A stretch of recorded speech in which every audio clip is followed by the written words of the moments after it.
किसी साहब ने 6 शादियां की, लेकिन हर शादी के बाद उसकी बीवी का इंतकाल हो जाता था, जिसके बाद कोई खातून उससे शादी करने के लिए तैयार नहीं हो रही थी।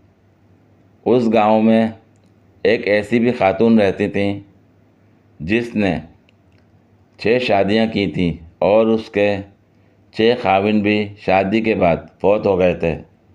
गांव के लोगों ने फैसला किया, क्यों ना हम अब दोनों की शादी करा दें और इसके बाद देखें दोनों में से कौन ज़िंदा रहता है।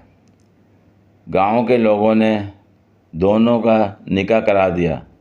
अगले दिन देखा तो वो दोनों ज़िंदा थे, लेकिन वो मौलवी साहब इंतकाल कर गए जिन्होंने निकाह पढ़ाया था।